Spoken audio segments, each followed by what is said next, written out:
Aturan azan sekarang. Oh iya itu kemarin kita sudah terbitkan surat edaran pengaturan. Kita tidak melarang masjid musola menggunakan toa, tidak. Silahkan karena kita tahu itu bagian dari syiar agama Islam, ya. Tetapi ini harus diatur tentu saja. Diatur bagaimana volume speakernya gitu. Toanya itu nggak boleh kenceng-kenceng, 100 desibel maksimal. Diatur bagaimana kapan mereka bisa mulai menggunakan speaker itu sebelum adzan dan setelah adzan, bagaimana menggunakan speaker di dalam dan seterusnya. Tidak ada pelarangan. Ini aturan ini dibuat semata-mata hanya untuk membuat masyarakat kita semakin harmonis, meningkatkan manfaat dan mengurangi mafsadat. Jadi menambah manfaat dan mengurangi ketidakmanfaatan. Karena kita tahu, misalnya ya, kita tahu di daerah yang mayoritas muslim, hampir setiap 100 meter, 200 meter itu ada musola masjid. Ya, bayangkan kalau kemudian dalam waktu yang bersamaan mereka semua menyalakan toanya di atas, kayak apa? Itu bukan lagi syiar, tapi menjadi gangguan buat sekitarnya. Kita bayangkan lagi, kita ini muslim, saya ini muslim, saya hidup di lingkungan non muslim, ya. Kemudian rumah ibadah saudara-saudara kita non muslim itu bunyikan toa sehari 5 kali dengan kenceng-kenceng secara bersamaan, itu rasanya bagaimana? Yang paling sederhana lagi, tetangga kita ini kalau kita hidup dalam satu komplek itu misalnya, kiri kanan depan belakang pelihara anjing semua. Misalnya menggonggong dalam waktu yang bersamaan, kita ini terganggu enggak? Artinya apa? Bahwa suara-suara ini, apapun suara itu ya, ini harus kita atur supaya tidak menjadi gangguan.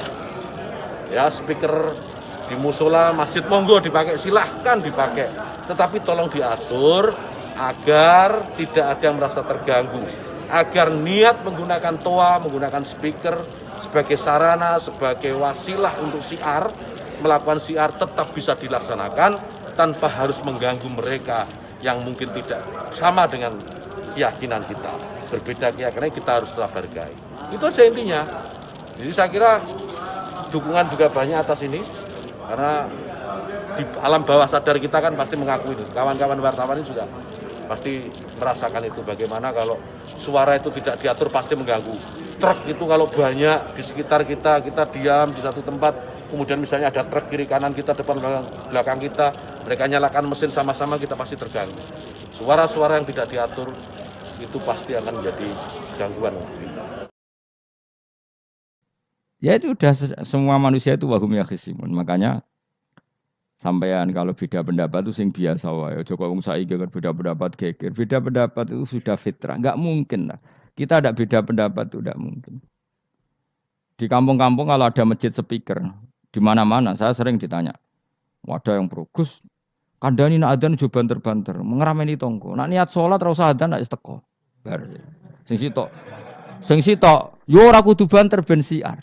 Sing sitok mau sedemen dipisoi tok, mergo sing ora seneng malah mau misoi tok, sing wis seneng tanpa adzan pun yo tanpa adzan rame-rame, maksudnya wis salat ke milih ndi. Dulu tuh perdebatannya gitu. Abu Bakar nak wiridan ning masjid tuh wirih banget. Selirih-lirihnya. Umar nak wiridan bianter. Tapi ranggo sound system wong zaman itu, tapi banter aja. Tapi sing ngrameni lah, intinya sing ngrameni. Ketika Abu Bakar ditanya Rasulullah, ya Abu Bakrin, kenapa kamu melirihkan suara?